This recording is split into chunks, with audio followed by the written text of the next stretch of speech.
Hello, everybody. So I know it's been a while since I've done one of these. This is one of the Sunday studies. There's a couple more on my channel way back, way before I got as big as I have now. But oddly enough, this has been my most requested series to bring back before anything else. So for one, that's really cool. So I decided that I'd go ahead and do it. It's also really hot out here, and I'm getting really sweaty. So if I look like exasperated doing it, I'm sorry. It's hot out. But I had to dedicate to the cause and be outside in nature and all that, because one of the best parts is watching me get attacked by bugs during this whole thing. So for those that don't know, because again, I was pretty small when I did it the first couple times, I'm also a Sunday school teacher, and I am fairly, or at least comparably, biblically literate. So people asked if I could give just basic stories out of the Bible. And I think it's really neat, and a lot of people don't necessarily go to church or understand a lot to do with the Bible, but I think a lot of people are curious. And if anything else, the Bible iceberg showed me that there's definitely an interest in it. So what I like to do with these is just give a basic story and basic morals to be gleaned from it. I'm not here to beat you over the head or be an old Southern Baptist and scream at you.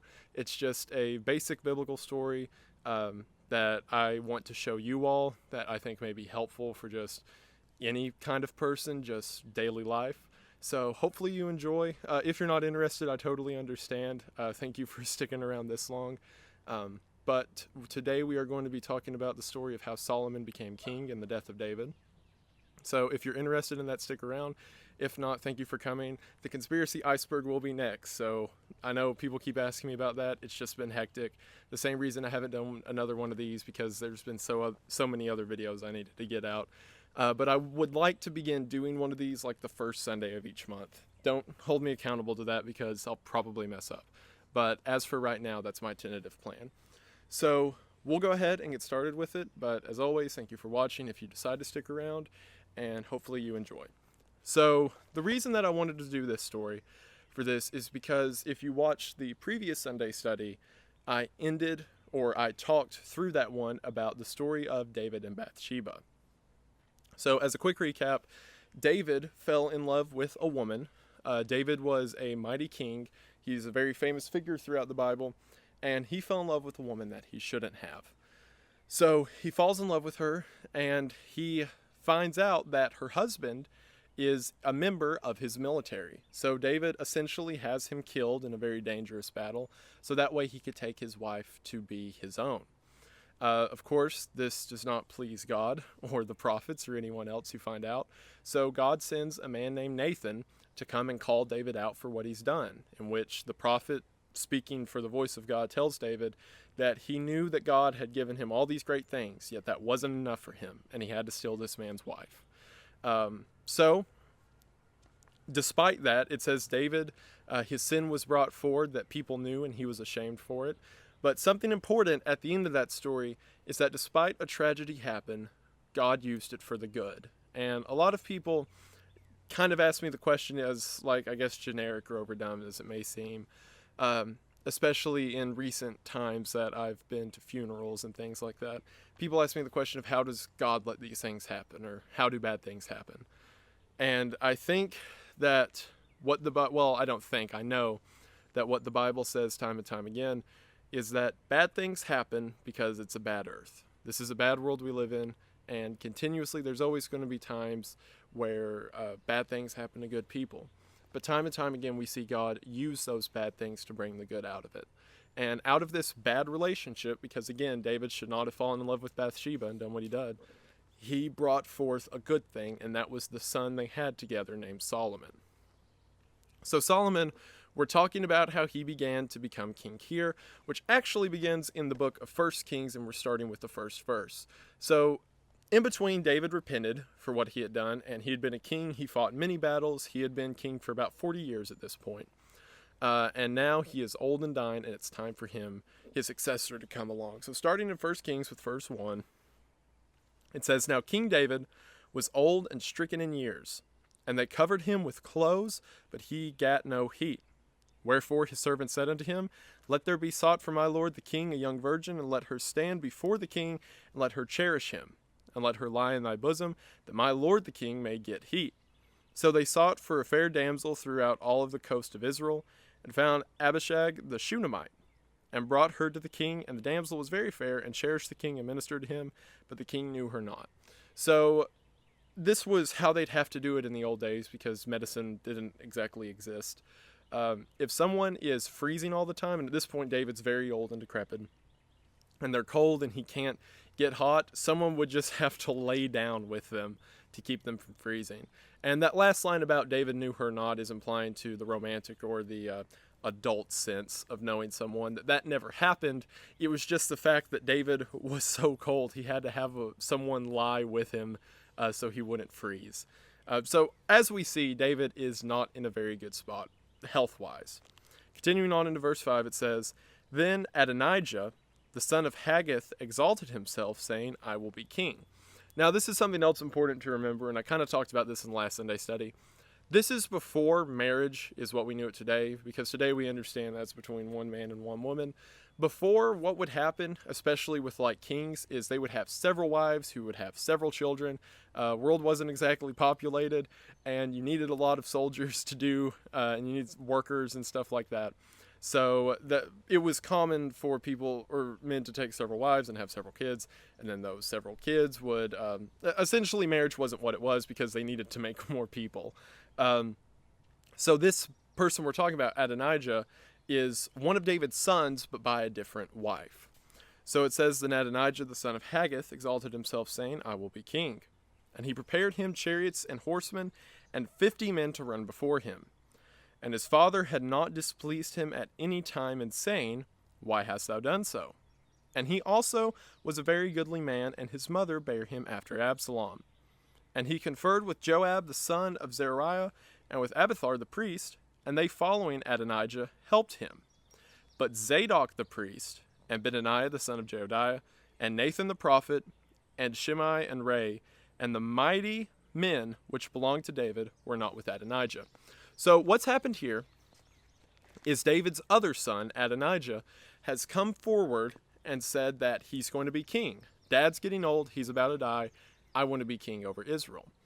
The issue with that is, whenever God gave Solomon to David and Bathsheba, God specifically said, this is the one who is to be king. He is the wisest. I'm going to make a good thing out of the bad thing. He is going to be, as we'll find out later, the wisest man to ever live. But Solomon's the pick. Solomon is the one that God wants to be king. And Adonijah knows this. It's always been destined that Solomon was to be king. But now he thinks that since his dad can't do anything, Adonijah will just take the throne for himself. So what he does is he gets a bunch of the priests together who will listen to him, but all the ones that disagree, including Nathan the prophet, he doesn't invite. Which, if whatever you're doing, you have to make sure that the prophet can't come because he'll disagree with you, you need to rethink what you're doing. Because Nathan, if you'll remember, is the one who called out David for getting with Bathsheba in the first place. So we see that Nathan is not afraid to call out a king whenever they're doing something wrong. So naturally, Adonijah, knowing that he's doing something wrong, doesn't want Nathan to be there. So he's essentially putting away everyone who may disagree with him. And Adonijah slew sheep and oxen and fat cattle by the stone of Zoeleth, which is by Enrogel, and called all his brethren, the king's sons, and all the men of Judah, the king's servants. But Nathan the prophet, and Benaiah the mighty men, and Solomon his brother, he called not. Because obviously, if Solomon's the one destined to be king, you're not going to invite him to your big coronation party. So at this point, Adonijah's going rampant. He's saying, Dad's about to die. I'm going to be king. We're going to get everyone together. We're going to kill, as it says, he started killing the ox and the sheep so he could take the meat for himself. Already starting off on a bad foot. So it says here in verse 11, Wherefore Nathan spake unto Bathsheba, the mother of Solomon, saying, Hast thou not heard that Adonijah, the son of Haggith, doth reign? And David our Lord knoweth it not. Now therefore come, let me, I pray thee, give thee counsel, that thou mayest save thine own life, and the life of thy son Solomon.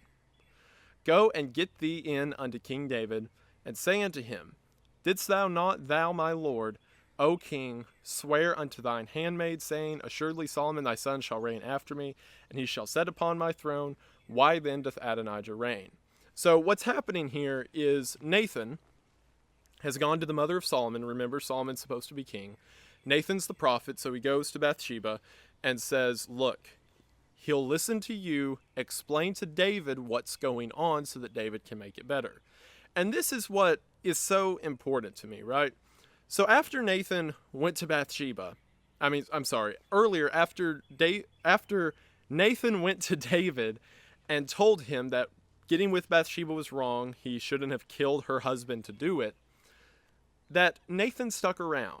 Because what happened is Nathan went forward. Essentially, the first time Nathan and David ever met was Nathan pointing his finger at the king and saying that you're wrong and you did a bad action and everyone's going to know it. But you know what David did after that? He kept Nathan around. Even though you would think that there's no way the two of them could get along after that, they did, because David understood that he did wrong. And not only did he accept it, he invited in the reproach when it came from a righteous man. Now compare that to Adonijah. Adonijah didn't even invite Nathan on his first go-around, or the other priests that he knew would disagree with him. And we see that the difference is Adonijah is going around with all his yes men slaughtering all the sheep, and David is still king, but he's got that man of God with him, because even though Nathan will call him out for what he's doing, David respects it and he appreciates it. And it's such a good picture that even when things go wrong for us, that sometimes a little hindrance, a little pushback is good. And just because someone is disagreeing with what we say, it doesn't mean we should throw them to the wayside, because maybe we should listen to what they're saying. So moving on from that. So it says, I'm not going to read every verse here because a lot of it gets kind of into the weeds and I want to keep on the big points. But it does say in verse 15, and Bathsheba went in unto the king into the chamber, and the king was very old, and Abishag the Shunammite ministered unto him. And I'm going to skip down a few verses. And in verse 18, this is Bathsheba talking. She says, and now behold, Adonijah reigneth. And now my lord the king, thou knowest it not. See, David's been essentially on his deathbed. He hasn't been there to know exactly what his sons are doing out there in the kingdom where he's slaughtering ox, but Bathsheba's saying, you're still the king, here's what's going on. And he has slain oxen and fat cattle and sheep in abundance, and hath called all the sons of the king, and Abiathar the priest, and Joab the captain of the host, but Solomon thy servant hath he called not. And thou, my lord, O king, the eyes of all Israel are upon thee, that thou shouldest tell them who shall sit on the throne of my lord the king after him. So we see here Adonijah doing stuff his own way. He wants to go off to the side. He wants to take whatever he wants. And because he's not letting in any backlash, or he's not listening to his own criticism, which he deserves, he is now essentially a renegade, and he's going around killing the sheep.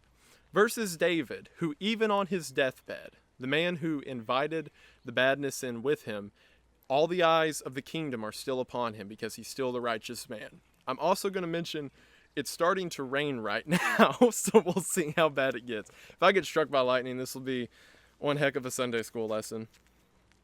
So essentially what happens is Nathan and Bathsheba eventually tell David what's going on, to which David then said, the rain's getting worse, so no. To which David says, all right, Solomon, take my mule, the king's mule, and take Nathan and the prophets and go stop Adonijah. To which then Nathan and Solomon get together and they go and stop Adonijah. And at the end with verse 50, with verse 50 it said, we're almost done anyway. And Adonijah feared because of Solomon, and arose and went and caught hold on the horns of the altar. And the water. And it was told Solomon, saying, behold, Adonijah feareth King Solomon, for lo, he hath caught hold on the horns of the altar, saying, let King Solomon swear unto me this day that he will not slay a servant with the sword. And Solomon said, if he will show himself a worthy man, there shall not a hair of him fall on the earth, but if wickedness shall be found in him, he shall die. So King Solomon sent, and they brought him down from the altar, and he came and bowed himself to the King Solomon. And Solomon said unto him, go to thine house.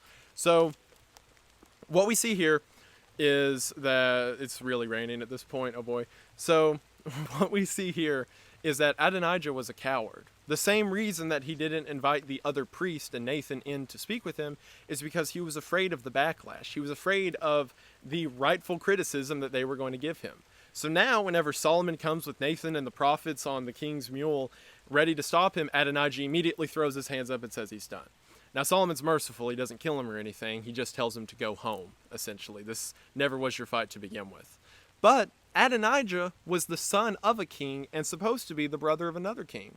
Who knows what he could have been capable of? He could have went on to become a great war leader, or he could have become one of the chief advisors. But instead, we don't get mention of him again. And this is him literally being told to go home that he lost because he tried to do things his own way instead of listening to those who knew better.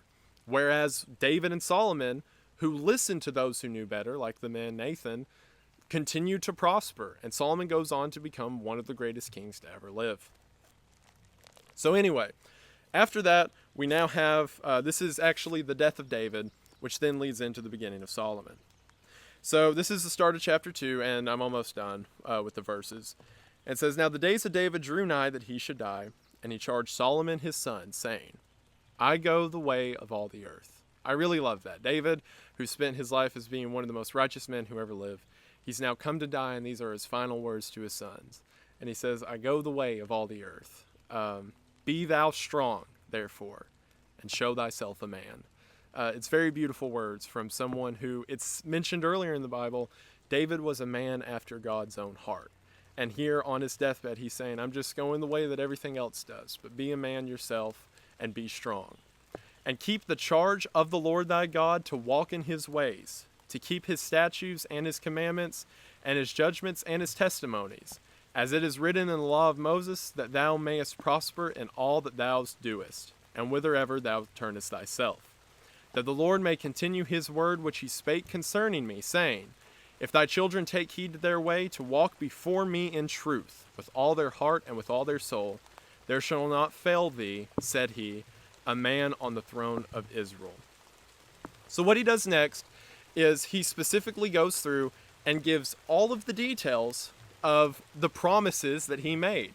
Because earlier in David's kingship, he promised this family that he'd never hurt them or he'd never collect from them, and he promised this other family to do the same. So in the verses following, he tells his son to keep these promises, and then he ends by saying, "Now therefore hold him not guiltless, for thou art a wise man, and knowest what thou oughtest to do unto him, but his whorehead bring thou down to the grave with blood." The final thing that David ever tells his sons, or ever says throughout the Bible, is to continue to be a wise man, which is so beautiful because later in the Bible, Solomon's doing such a good job following God, an angel appears to him one night and says, "Solomon, I will give you whatever you want." And Solomon says, "Let me be the wisest man to ever live," because he remembered what his father told him to stick by. And because of that, Solomon was able to get riches and wealth and be such a great king because he had wisdom, because he remembered the words that his father taught him. Because Solomon and David, unlike Adonijah, respected whenever they were in the wrong and decided to listen to advice instead of putting it away. And then in the next verse, David dies, and so begins the story of King Solomon through the Bible. It is raining a lot right now, so I'm going to call it there. But thank you all so much for watching. This is just a short thing. Like I said, I'd like to do this the first of every month. If you enjoyed, if you stuck around, just thank you. I greatly appreciate it. You all are the best. I hope you enjoyed, and I will see you in the next one. Bye!